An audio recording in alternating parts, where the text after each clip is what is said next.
नमस्कार प्यारे मित्रों। आज की जो हमारी क्लास होगी यह बायोलॉजी से संबंधित महत्वपूर्ण प्रश्नों से होगी। सभी प्रतियोगी परीक्षाओं के लिए काफ़ी महत्वपूर्ण होगी। तो चलिए दोस्तों चलते हैं क्वेश्चन की ओर। क्वेश्चन नंबर फर्स्ट में क्या पूछा गया है, यदि पृथ्वी पर कोई जीवधारी ना हो तो वायुमंडल में ऑक्सीजन की मात्रा क्या होगी? यथावत रहेगी, लगभग 100% होगी, लगभग नहीं होगी, लगभग 25% होगी। यदि पृथ्वी पर कोई जीवधारी ना हो तो वायुमंडल में ऑक्सीजन की मात्रा क्या होगी? दोस्तों कमेंट करें आप लोग। जैसा कि विकल्प में दिया है, यथावत रहेगी, लगभग 100% रहेगी, लगभग नहीं होगी, लगभग 50% होगी। तो दोस्तों बताएं इस प्रश्न का आंसर क्या हो जाएगा? कमेंट करें आप लोग। जैसा कि इस प्रश्न का जो आंसर हो जाएगा दोस्तों वह क्या होगा आपका? हाँ, क्या होगा? ए नंबर। क्या होगा दोस्तों? ए नंबर, यथावत रहेगी। चलिए अगला क्वेश्चन की बात करते हैं दोस्तों। क्वेश्चन नंबर 2, इसमें क्या पूछा गया है,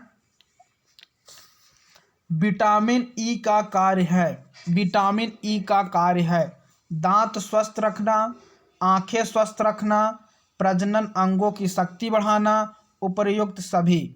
विटामिन ई का कार्य क्या है दोस्तों? बताएं आप लोग। देखिए दोस्तों, अगर बात कर लेते हैं विटामिन ई की कमी से कौन सा रोग होता है, तो विटामिन ई की कमी से देखिए जनन क्षमता में कमी होती है, या जिसे हम बांझपन भी कहते हैं। ठीक है दोस्तों, अगर इसकी बात करते हैं विटामिन ई की, तो विटामिन ई का जो अगर इसके स्रोत की बात करें तो इसके स्रोत होते हैं क्या? जैसे अंकुरित आपके अनाज हैं। तो दोस्तों बताएं इस प्रश्न का आंसर क्या होगा? विटामिन ई का कार्य क्या होगा दोस्तों? हाँ बताएं, क्या हो जाएगा? सी नंबर, प्रजनन अंगों की शक्ति बढ़ाना। चलिए अगला क्वेश्चन, क्वेश्चन नंबर 3, इसमें क्या पूछा गया है दोस्तों, कोशिका का पावर हाउस किसे कहते हैं? कोशिका का पावर हाउस किसे कहते हैं? माइटोकॉन्ड्रिया, राइबोसोम, केंद्रक, सभी गलत हैं। तो दोस्तों बताएं इस प्रश्न का आंसर क्या हो जाएगा? तो जैसा कि आपको दिख भी रहा होगा दोस्तों, अगर बात करते हैं दोस्तों कोशिका का पावर हाउस, तो कोशिका का पावर हाउस माइटोकॉन्ड्रिया को कहा जाता है। किसे कहा जाता है दोस्तों? माइटोकॉन्ड्रिया। ठीक है दोस्तों, अगर बात करते हैं इसकी खोज, तो इसकी खोज किसने किया था दोस्तों? अल्टमान ने। किसने किया था? अल्टमान ने। अगर हम बात करते हैं राइबोसोम की दोस्तों, तो राइबोसोम इसे प्रोटीन का फैक्ट्री कहा जाता है। इसे क्या कहा जाता है दोस्तों? प्रोटीन का फैक्ट्री। अगर हम बात करते हैं केंद्रक, तो केंद्रक की खोज किसने की थी दोस्तों? रॉबर्ट ब्राउन ने। कब किया था? 1831 में। तो चलिए दोस्तों चलते हैं अगले क्वेश्चन की ओर। क्वेश्चन नंबर 4, इसमें क्या पूछा गया है, मानव शरीर में विद्यमान प्रमुख तत्वों की उपलब्धता का ह्रासमान क्रम है। सही विकल्प चुने। कैल्शियम, लौह, sodium, phosphorus, calcium, phosphorus, potassium, sulphur, calcium, लौह, सोडियम, सल्फर, और आपका 4th नंबर में क्या दिया है दोस्तों? कैल्शियम, पोटेशियम, फास्फोरस, लौह। तो बताएं दोस्तों इस प्रश्न का आंसर क्या होगा? तो दोस्तों इस प्रश्न का जो आंसर हो जाएगा वह क्या हो जाएगा आपका? ए नंबर, कैल्शियम, सोडियम, फास्फोरस, मतलब आपका विकल्प ए है।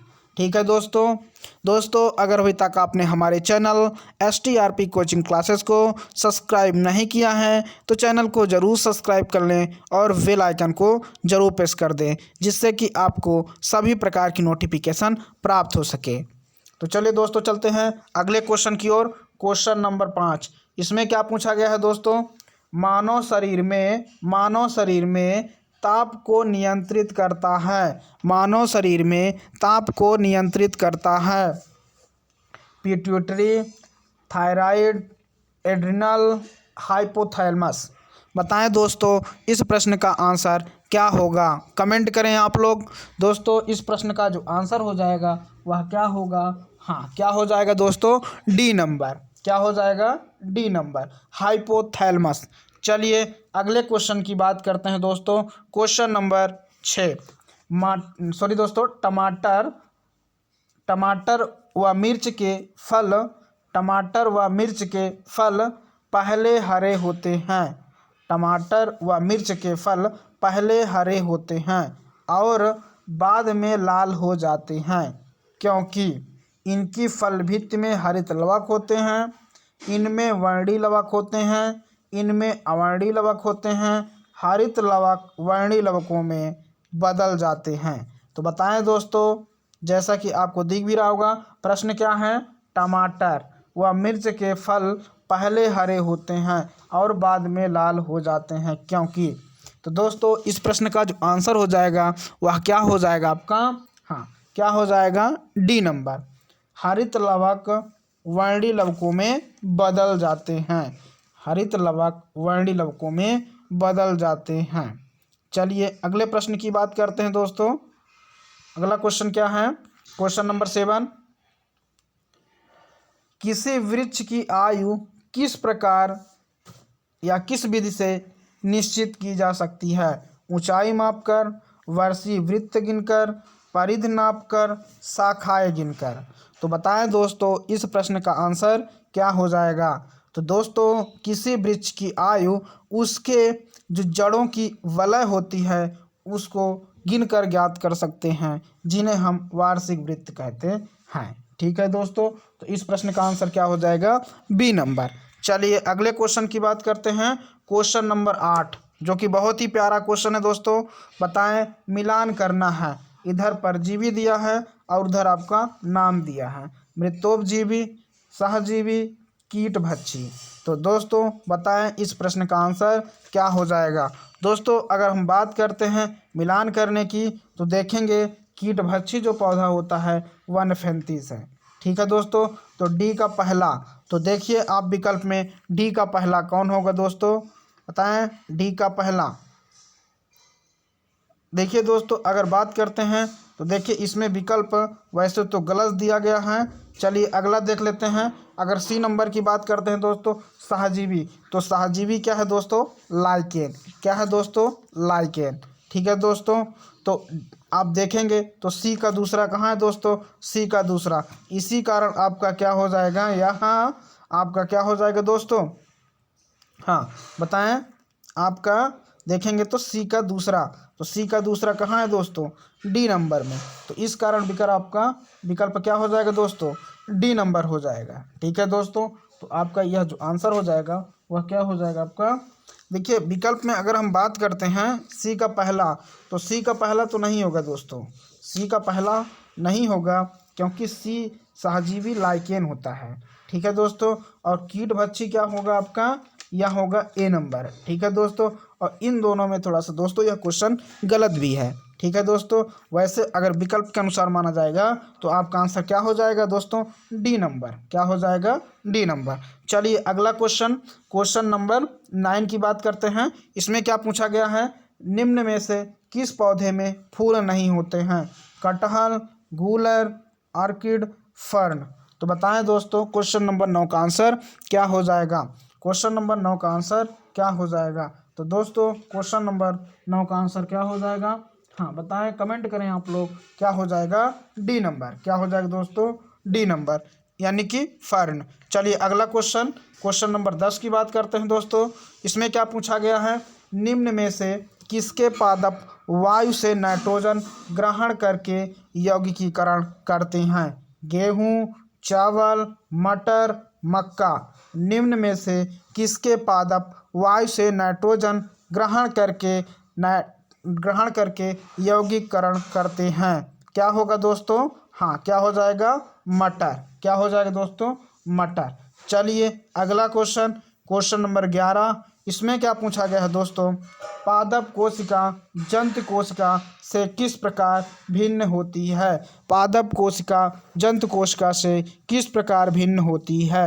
बताएं दोस्तों, कमेंट करें आप लोग, क्या होगा इस प्रश्न का आंसर? माइटोकॉन्ड्रिया होगा, कि कोशिका भित्ति होगी, कि कोशिका केंद्रक होगा, कि जीव द्रव्य की उपस्थिति होगी? तो बताएं दोस्तों, इस प्रश्न का आंसर क्या हो जाएगा? कमेंट करें आप लोग। हाँ, क्या होगा?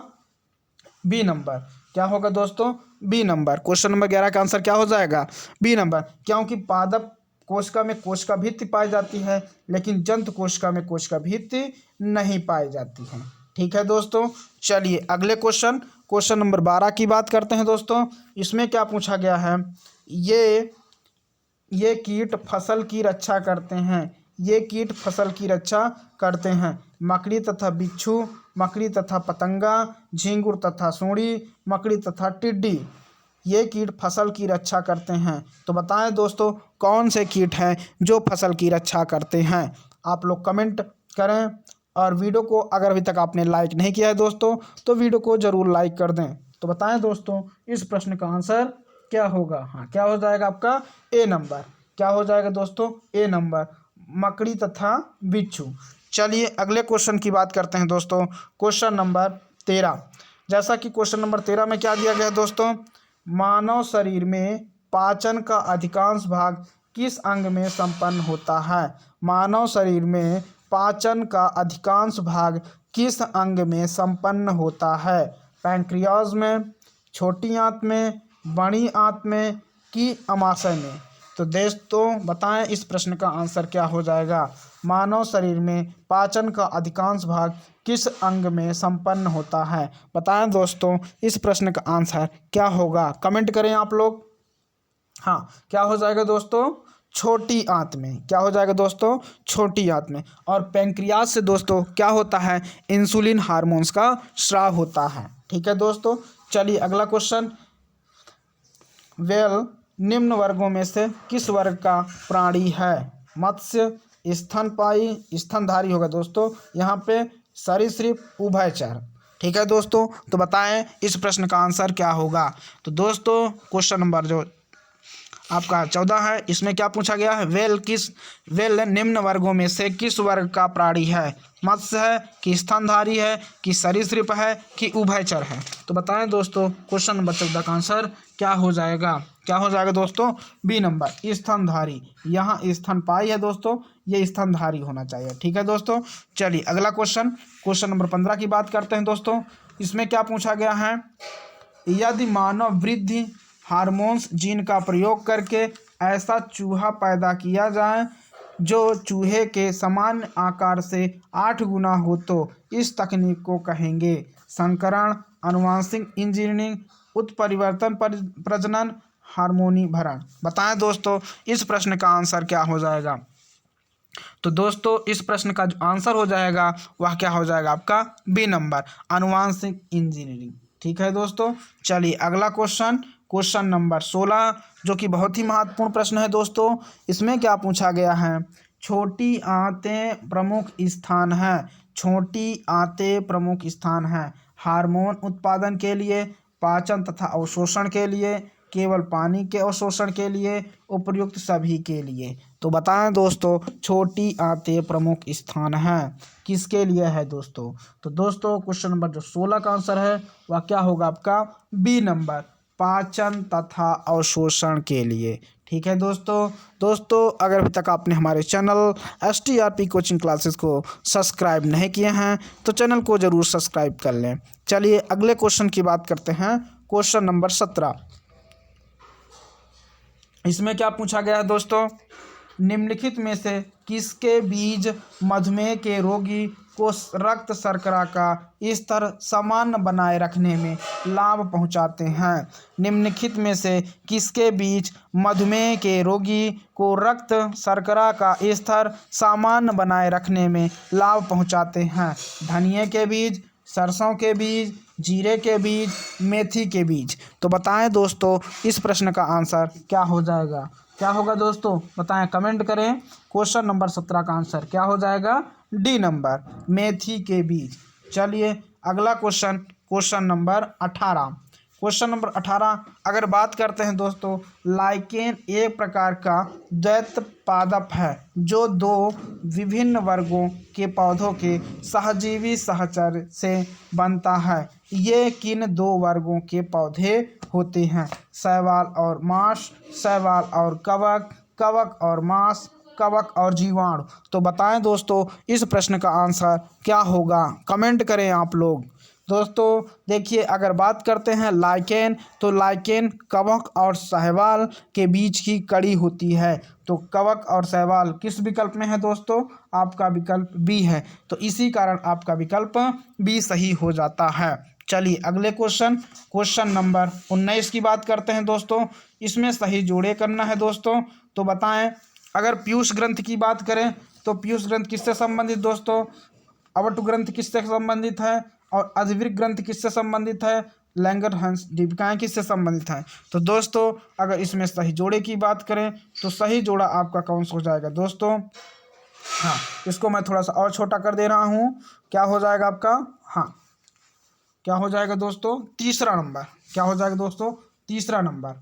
जो आपका ए है उसका क्या हो जाएगा? पहला। जो बी है उसका क्या हो जाएगा दोस्तों? ए का क्या हो जाएगा? पहला। क्या हो जाएगा दोस्तों? पहला। और जो बी है दोस्तों उसका क्या हो जाएगा? चौथा। ठीक है दोस्तों, ए का पहला, बी का चौथा, और आपका जो सी हो जाएगा दोस्तों वह क्या होगा आपका? जैसा कि सी में दूसरा है। क्या है दोस्तों? दूसरा। क्या हो जाएगा? दूसरा। ठीक है दोस्तों, क्या हो जाएगा? अवटु ग्रंथ इंसुलिन से, सॉरी किससे हो जाएगा दोस्तों? एपिनेफ्रिन से। ठीक है दोस्तों। तो दोस्तों चलिए अगले क्वेश्चन की बात करते हैं। इस प्रश्न का आंसर क्या हो जाएगा? इस प्रश्न का आंसर आपका सी नंबर हो जाएगा।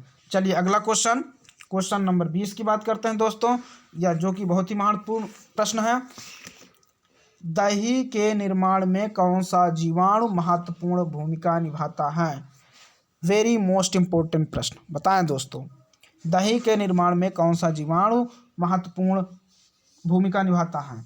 इकोलाई, लैक्टोबैसिलस, मिल्केल्टी, एस्चेयर। तो बताएं दोस्तों। तो दोस्तों इस प्रश्न का जो आंसर हो जाएगा वह क्या हो जाएगा आपका? लैक्टोबैसिलस। क्या हो जाएगा? लैक्टोबैसिलस दही के निर्माण में जीवाणु महत्वपूर्ण भूमिका निभाता है। ठीक है दोस्तों, तो ये कुछ महत्वपूर्ण प्रश्न थे दोस्तों। अगर अभी तक आपने हमारे चैनल STRP